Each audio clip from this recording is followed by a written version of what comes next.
How would a wealthy man treat a poor, ragged black boy? This story is not only shocking, but the ending will make you believe in the miracles life can bring. Stay tuned for the unexpected twist at the end. Matthew Evans, a wealthy man in his late 70s, sat alone in his silver Mercedes, tapping his thumb impatiently against the steering wheel. The air conditioner hummed, barely keeping the Kentucky heat at bay. Retired and wealthy from a life of business and finance, Matthew was used to things working in his favor. But that day, he found himself stranded with a flat tire, far from the comforts of his pristine mansion on the outskirts of town. After a few attempts to call for roadside assistance with no luck, he sighed and resigned himself to the fact that he'd have to wait. Just as he started to feel a tinge of frustration bubbling up, he saw a figure walking toward him down the road. A young boy, maybe 13 or 14, wearing a faded t-shirt and worn-out sneakers, approached with a determined expression. Matthew watched as the boy's eyes narrowed, examining the car before giving Matthew a polite but confident nod. "Got a flat, sir?" the boy asked, his voice steady.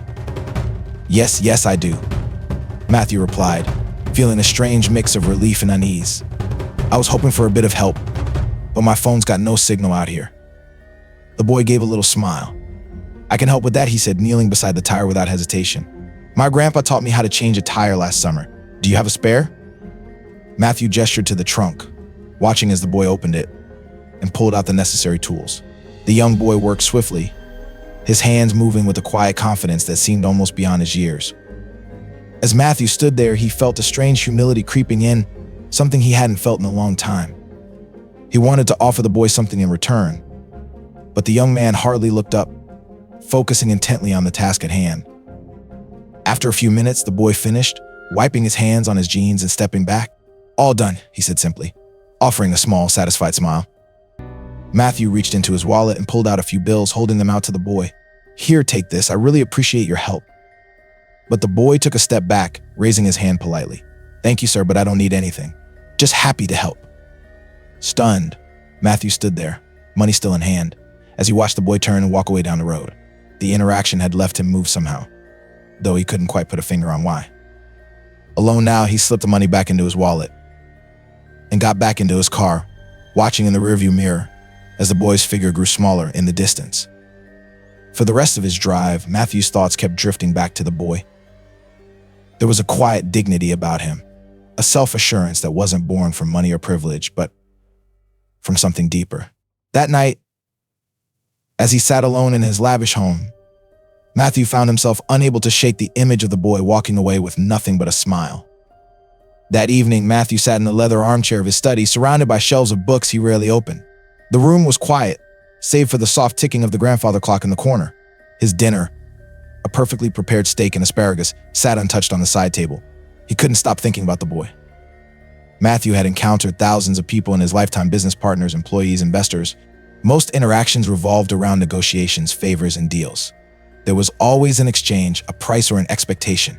But this boy, this stranger, had helped him for no reason other than kindness. He leaned back, sipping his scotch, the memory of the boy's confident smile replaying in his mind. He didn't look like someone who had much, Matthew thought. The worn shoes, the faded clothes, the dust on his hands had all told a story. And yet, the boy carried himself with a kind of integrity that seems so rare these days. If you find these stories inspiring and they motivate you to take action, please comment 9. If not, comment 0. Your feedback means a lot to us. Thank you for your valuable time. The next morning, Matthew couldn't resist the urge to find the boy. He didn't know why, but something inside him felt unfinished.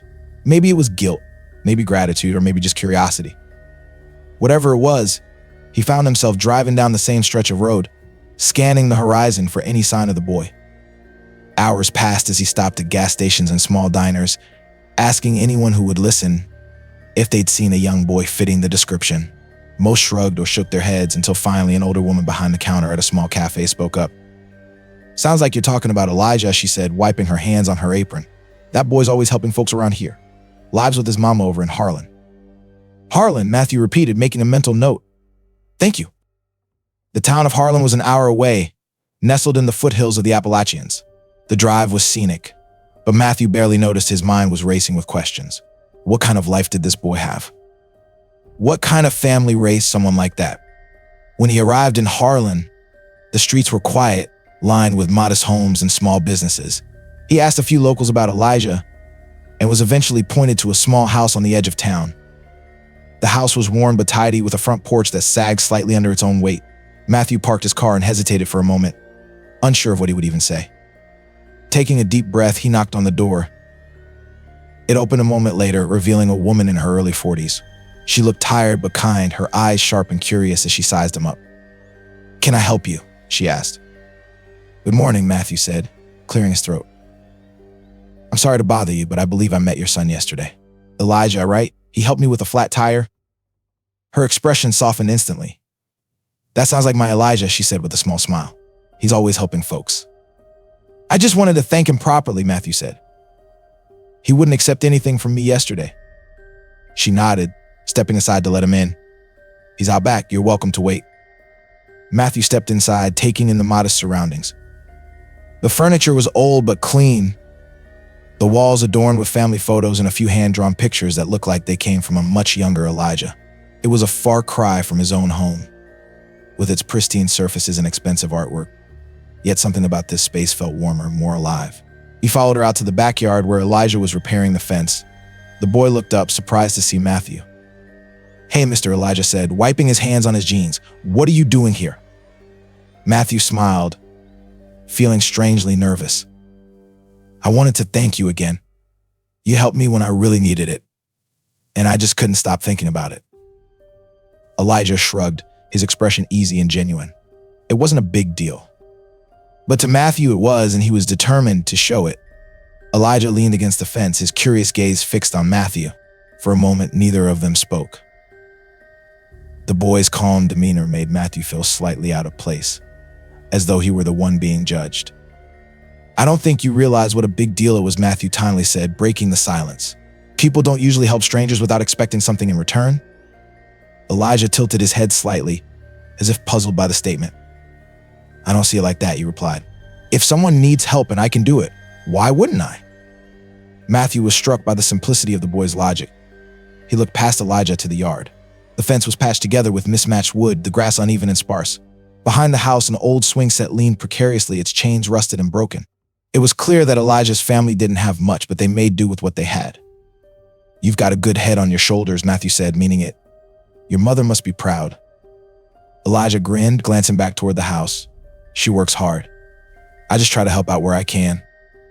Matthew was quiet for a moment, absorbing the boy's words. He thought of his own childhood spent in a house much like this one.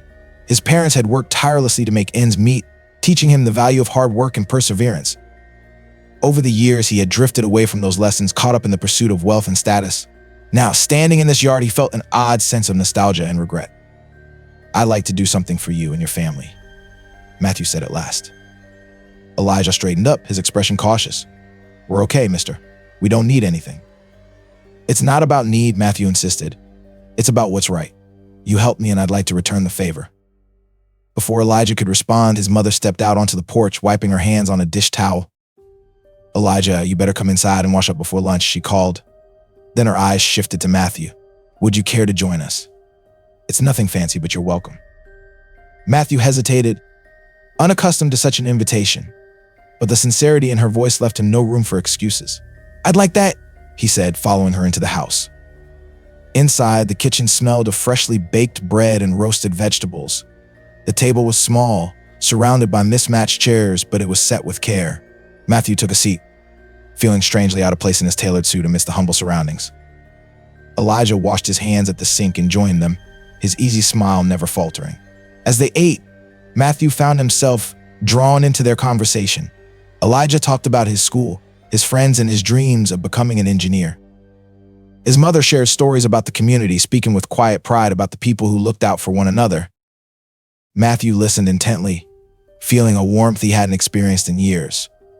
For all his wealth and success, his own home felt cold and empty compared to this modest house filled with laughter and genuine connection. After lunch, as they cleared the table, Matthew turned to Elijah's mother. "You've done a remarkable job raising him," he said. "He's got more heart than most people I know." She smiled, her eyes shining with gratitude. "Thank you. He's a good boy, but we've had our struggles. We've learned to appreciate the small things."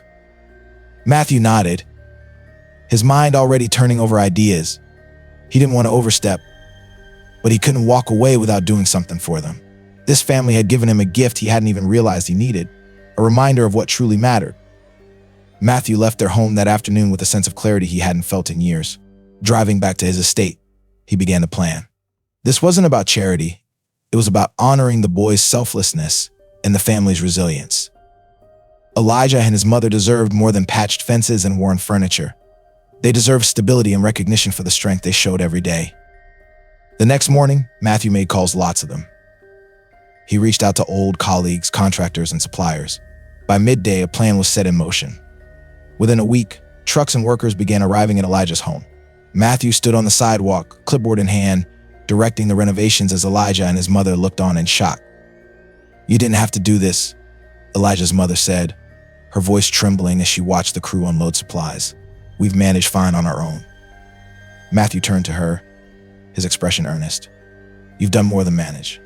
You've thrived. But you gave me something I didn't know I was missing. Let me give back." Elijah was quieter than usual, standing next to his mother with a thoughtful look on his face. Matthew knelt slightly, meeting his eye. "You taught me something, Elijah. Helping people isn't about money. It's about showing up. I want to show up for you." Over the next several weeks, the house underwent a transformation. The sagging porch was replaced with sturdy wood, the roof repaired, and the rusty swing set out back was replaced with a new one. Inside, the walls were painted, the floors polished, and the kitchen upgraded with modern appliances. At first, Elijah tried to help with the renovations, carrying planks and sweeping debris, but Matthew insisted he take a break. "Your job," Matthew said with a smile, "is to enjoy being a kid for a little while." Still, Elijah couldn't resist sneaking out to watch the crew work, his eyes lighting up with curiosity as he observed them measure, cut, and build. One of the workers, a burly man named Joe, noticed his interest and invited him to help measure wood planks.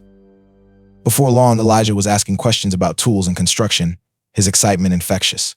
Matthew watched from a distance, a warm pride swelling in his chest. For the first time in years, he felt like he was doing something meaningful, something beyond himself. The boy's energy reminded him of the ambition he once had before life became a blur of boardrooms and stock portfolios.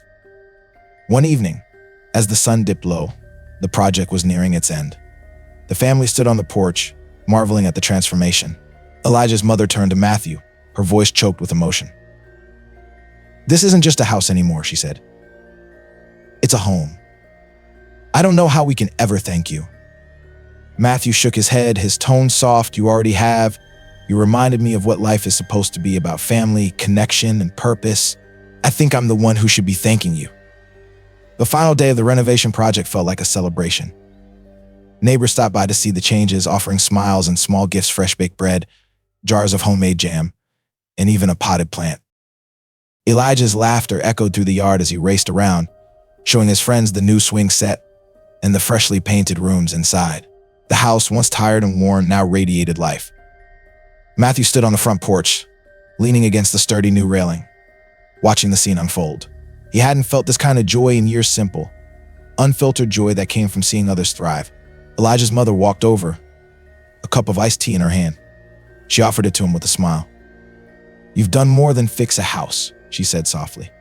"You've given us hope, and I think you've found something for yourself too." Matthew nodded, taking a sip. "I have," he admitted. "I spent so many years chasing things I thought mattered: money, status, influence. But none of it feels like this. None of it ever filled me the way this has." As the sun began to set, Elijah joined them on the porch, his energy still boundless. He looked at Matthew, his expression thoughtful. "Mr. Matthew," began, "I've been thinking a lot about what you did for us. I want to do something like that one day. I want to help people too." Matthew placed a hand on Elijah's shoulder, his voice steady. "You already are, Elijah. Your kindness set all of this in motion. Don't ever lose that." The three of them sat together, watching the sky shift from gold to deep orange.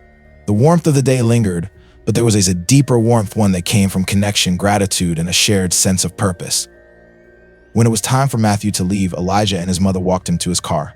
The boy's wide grin and his mother's tearful smile were etched into Matthew's memory. As he drove away, this wasn't the end, he realized. This was just the beginning of a new chapter in all their lives. The weeks that followed brought more changes. Elijah's newfound curiosity about construction blossomed into a passion. Matthew arranged for him to spend time shadowing the workers who had helped renovate the house. Elijah soaked up every bit of knowledge, eager to learn.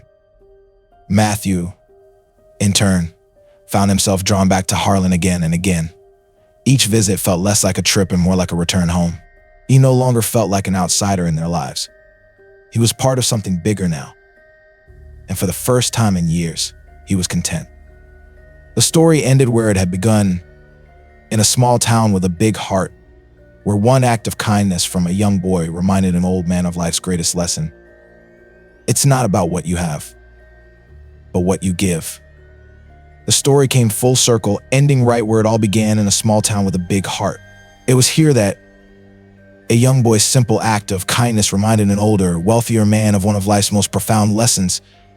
It's not about what you have, but what you give.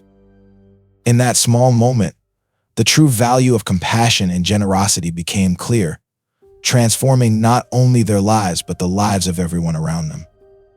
If this story touched your heart, don't forget to like, share, and comment below. And remember, sometimes the most unexpected people can teach us the most important lessons. Let's spread kindness and see the miracles it brings.